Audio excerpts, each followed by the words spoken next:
Bonjour à tous. Alors aujourd'hui, je vais vous parler de la conscience pranique. Alors, qu'est-ce que la conscience pranique? Alors, de mon expérience personnelle, j'ai connecté la première fois avec l'état pranique lors de mon premier processus, le 4e jour, où là, j'ai vécu un état de conscience très très puissant, où j'ai vraiment reconnecté avec la source en fait. J'ai ressenti l'énergie d'amour m'entourer de partout. Je me suis sentie complètement remplie. J'ai eu l'impression que mon corps en fait se dissolvait en fait dans cette énergie, que je n'avais plus de limites, que je faisais partie de cette énergie. Donc c'était vraiment très très puissant, et ça pour moi ça a été le début de ma connexion avec l'état pranique, mais ça ne se traduit pas, ce n'est pas vraiment l'état pranique en soi, parce que c'est un état qu'on ne peut pas forcément retrouver tous les jours. D'ailleurs depuis je ne l'ai jamais retrouvé cet état aussi puissamment, mais ça m'a permis en fait déjà de ressentir dans toutes mes cellules que cette énergie était autour de moi. Donc telle que je l'ai ressentie ce jour-là, pour moi c'est vraiment ça, c'est l'énergie d'amour en fait. J'ai ressenti l'amour, j'avais envie de pleurer tellement c'était beau, j'avais envie de me lever pour crier au monde entier que cette énergie était bien présente, et qu'il y avait juste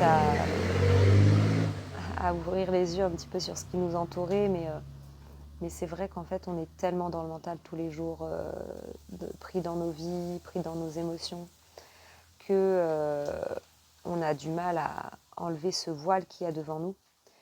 Et c'est notre vie d'être humain en fait, il ne faut pas non plus le renier. Donc nous sommes des humains, nous sommes là pour vivre des expériences aussi dans la matière, dans nos émotions. Et donc on peut, tout en étant dans cette vie bien ancrée, quand même connecter à l'état pranique. Mais du coup, ça va être beaucoup plus subtil, et il faut quand même des moments où on prend le temps de se connecter, où on va essayer d'être dans le présent, essayer d'être avec soi-même, tout simplement, de refaire un petit rendez-vous avec soi-même. Et on peut aussi le ressentir en faisant nos activités, et ça va aussi modifier notre quotidien. Donc moi, ce que je fais, c'est que je médite quotidiennement déjà, surtout le matin. Donc c'est vraiment mon moment où je me lève plus tôt, parce que j'ai un enfant à m'occuper, donc j'essaye de me lever 1 ou 2 heures plus tôt avant qu'il se lève, et pour avoir ce moment pour moi. Et ça m'aide en fait justement à approfondir mes ressentis. Donc quand on est dans un processus pranique, ça va être beaucoup plus facile, parce que le mental est beaucoup moins activé, mais il l'est quand même. Enfin, en tout cas, moi, je n'ai pas encore réussi à apaiser complètement mon mental. Mais dans les processus praniques, je me sens plus reliée. Donc ça va être plus simple pour moi de ressentir ce que je vais vous décrire là. Donc en fait, quand je médite, moi j'essaye de me centrer d'abord sur ma respiration. Donc bon, ça c'est plus personnel, chacun n'est pas forcément tous obligés de le faire. Je fais des exercices de pranayama. Alors ça va, c'est vrai que ça aide, parce que ça aide à apprendre à bien respirer, et à respirer en essayant justement de capter le prana, en essayant avec les différentes respirations, de ressentir comment le prana peut circuler, en tout cas l'aider à circuler en nous, au niveau énergétique, physique, spirituel, enfin vraiment à tous les points de vue. Donc ça m'aide déjà à me centrer, enfin à revenir un petit peu dans mon corps, et à ce qui circule en moi. Et en fait, moi j'ai la chance d'entendre le prana, c'est-à-dire j'entends comme mes cellules vibraient, scintillaient. Donc ça, c'est quelque chose dont j'ai pris conscience, je ne sais plus, sur mon deuxième processus. Mais je pense qu'on peut... Enfin, c'est pas parce que j'ai eu particulièrement quelque chose qui s'est produit. Enfin, je pense que tout le monde a la capacité d'entendre le prana. Il suffit juste de se mettre vraiment, enfin, pour commencer dans le silence et d'essayer de se concentrer sur ce qu'on pourrait entendre à l'intérieur de soi. Donc en yoga, on dit que c'est le son interne en fait. On essaye de se centrer sur ce qu'on entend entre nos deux oreilles. Donc pas dans les oreilles, pas les bruits qu'on va entendre à l'extérieur, mais entre les deux oreilles.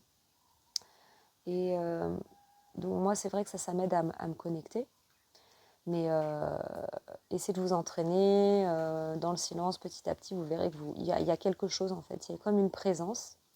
Alors moi ce qui m'a aidé aussi c'est d'essayer d'entendre, d'écouter le silence.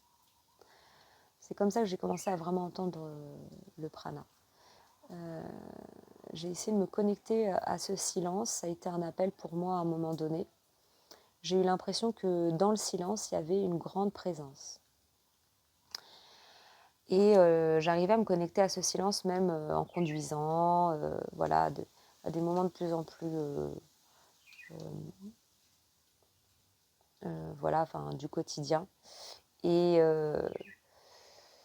après, j'ai réussi à entendre le prana à n'importe quel moment, même quand il y a du bruit, en fait, j'entends cette présence et je la ressens.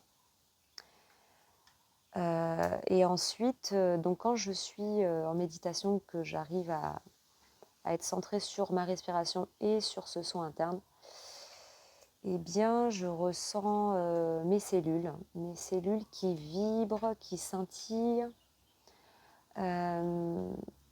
et toujours cette notion de présence.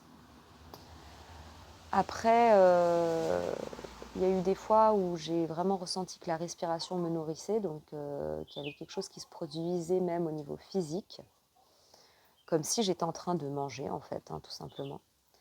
Comme s'il y avait vraiment quelque chose qui me remplissait au niveau de l'estomac. Parce que c'est vrai que l'estomac est quand même assez proche des poumons et quand on respire, je pense que ça fait un peu cette même sensation.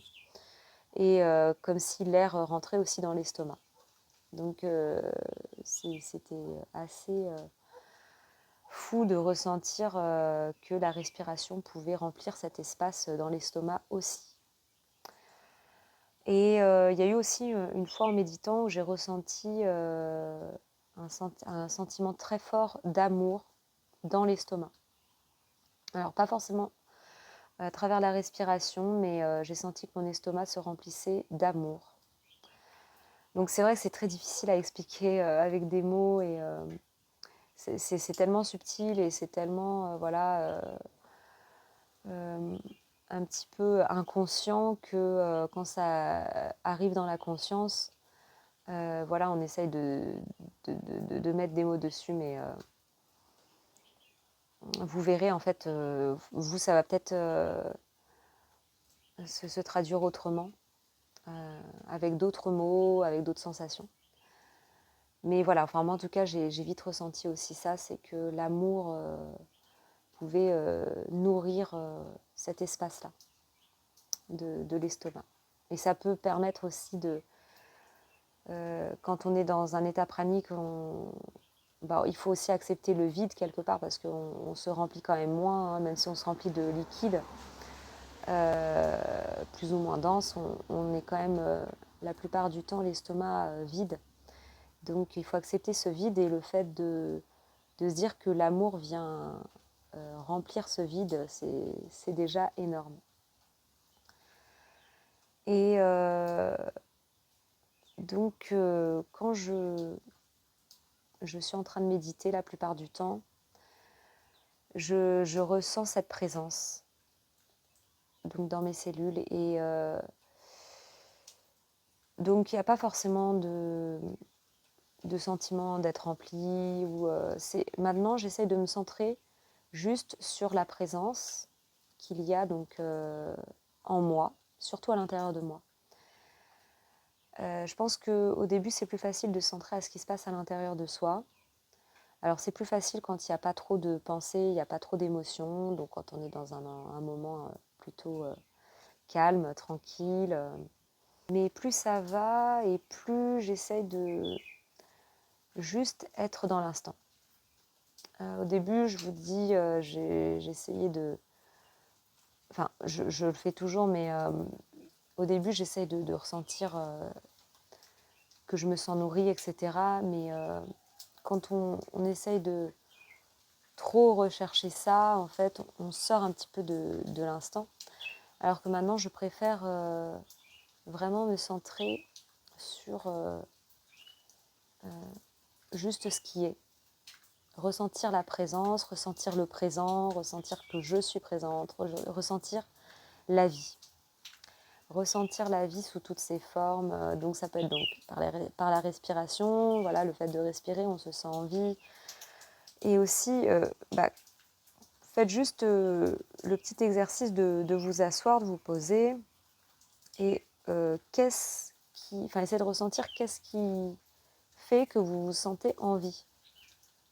Il y a quelque chose en fait, vous sentez vos cellules, vous sentez les micro-mouvements dans votre corps, les sensations dans votre corps, ça peut être des douleurs, des tensions, mais aussi des choses agréables, ça peut être même des pensées, on peut sentir que c'est là, que c'est présent, que c'est la vie en fait, et puis encore plus les émotions.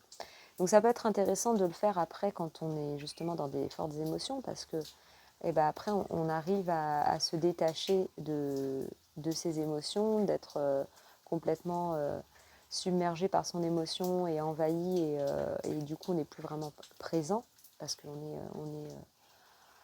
on est dans son émotion et aussi dans son ego. Mais une fois on arrive à se détacher, on sent ce que fait l'émotion à l'intérieur de nous et toute cette vie qu'il y a à travers l'émotion à l'intérieur de nous, au niveau physique, au niveau des sensations, au niveau même des pensées qui passent, et au niveau énergétique. Voilà, l'émotion en fait qui va se libérer au niveau énergétique. Quand on arrive à prendre conscience de l'émotion dans notre corps, au niveau physique, on va aussi ressentir au niveau énergétique ce qui se passe. Et en général, elle va se déplacer dans notre corps. Et donc, c'est aussi évidemment plutôt un trajet énergétique comme une libération qui se fait. Donc d'abord, l'émotion se déplace, puis ensuite, elle se libère. Voilà, donc tout ça pour vous dire que c'est très intéressant de ressentir juste la vie couler en nous. Et après, peu importe si cette vie peut nous nourrir ou pas, quel pourcentage ou quoi que ce soit, on s'en fiche un peu, mais déjà de sentir que la vie est bien en nous, présente et qu'elle circule, c'est déjà un très beau cadeau et c'est déjà un début de ce que peut être l'état pranique. Et ensuite, au quotidien, l'état pranique, alors on ne va pas être tout le temps dans cette conscience de la vie, du moment présent, etc. Mais on peut quand même ressentir le prana qui nous porte parce que on va ressentir un sentiment de légèreté, on va se sentir dans une grande joie, dans un élan de vouloir faire des belles actions,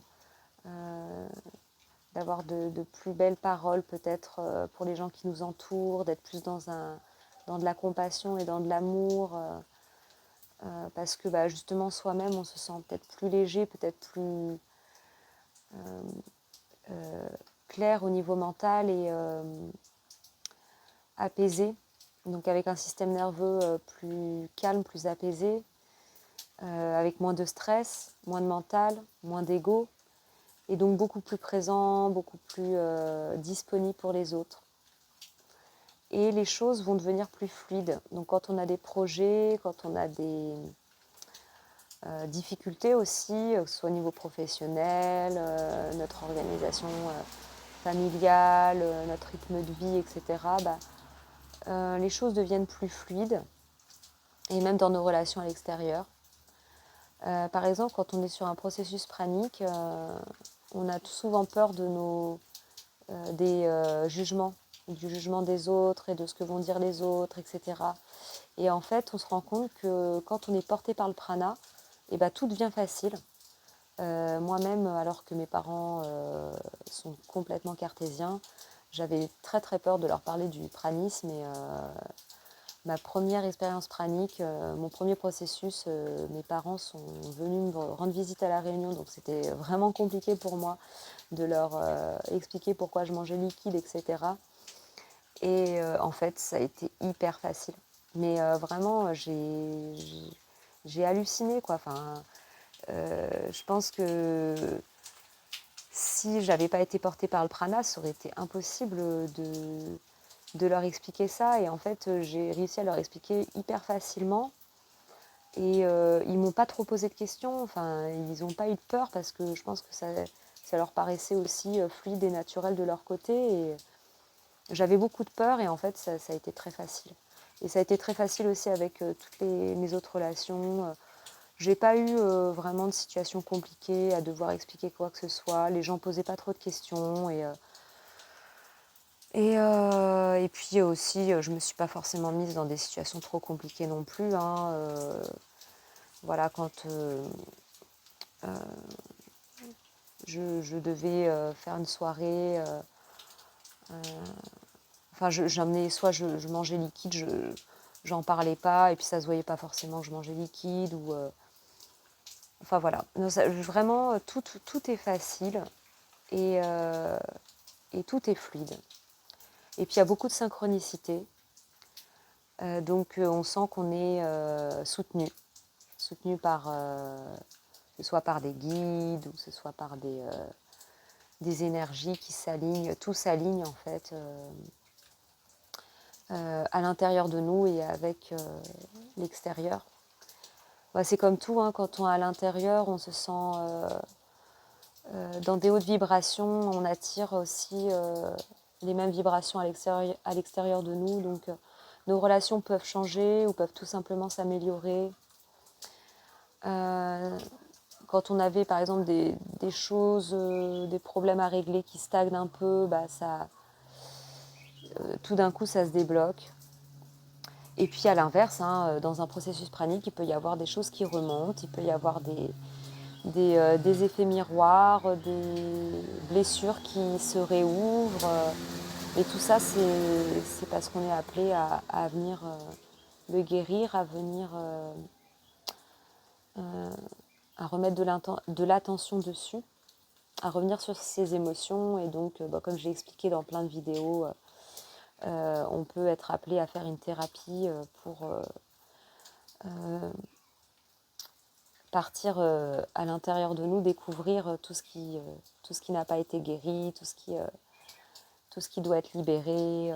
Donc là, moi, je vous oriente vraiment sur, par exemple, la thérapie IFS que j'ai expérimentée, mais dont j'ai pas mal parlé déjà dans ma dernière vidéo. Et voilà, ça, ce sera à chacun de se sentir appelé par telle ou telle façon de venir libérer les différentes émotions qui peuvent ressortir. Donc l'état pranique n'est pas non plus que de la joie, de la magie.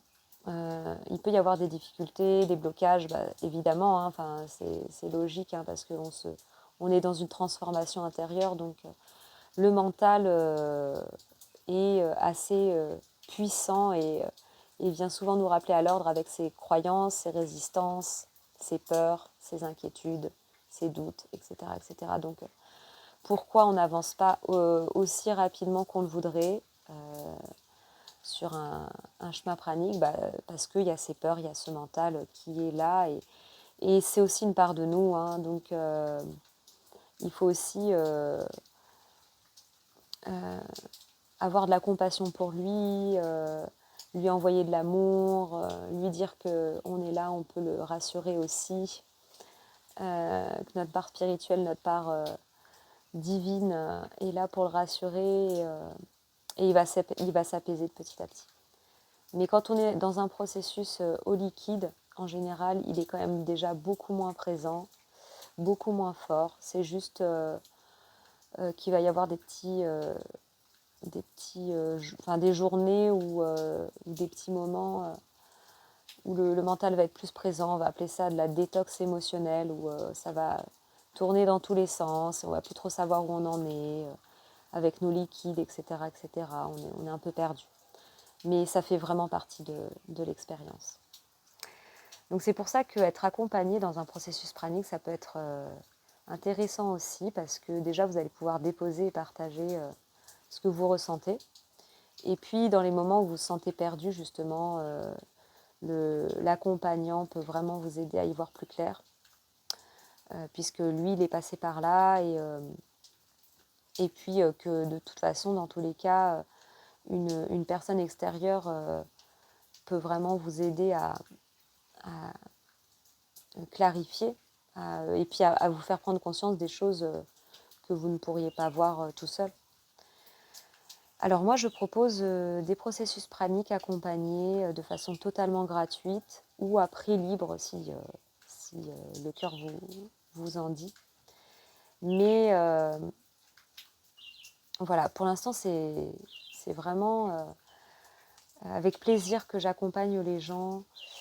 Déjà, ceux qui voudraient tout simplement avoir des informations et être accompagnés sur un processus de leur choix, que ce soit sur 9 ou 21 jours ou même sur un temps déterminé qui vous conviendrait.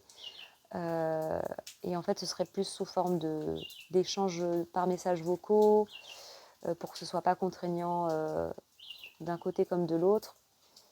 Ça peut être aussi un premier entretien par téléphone ou voilà, ça peut être vraiment sous toutes les formes, mais moi je ne souhaite que aider les gens qui souhaiteraient découvrir faire cette expérience sans forcément avoir d'objectif particulier. Hein. Je l'ai rappelé aussi sur ma dernière vidéo qu'il ne doit plus vraiment y avoir d'objectifs, d'intention, d'attente, etc. Enfin, si une intention, oui, mais pas d'attente particulière en fait. C'est juste de faire l'expérience et de voir par soi-même ce qui se passe et si ce chemin nous appelle en fait. Voilà, donc n'hésitez pas à partager cette vidéo si vous pensez aussi que d'autres personnes pourraient être intéressées. Et puis, je reste disponible. N'hésitez pas à faire des commentaires, à me joindre sur les réseaux sociaux. Voilà, j'ai vraiment à cœur de répondre à vos questions et de vous aider à voir plus clair sur votre chemin. Je vous souhaite une très belle continuation et à bientôt.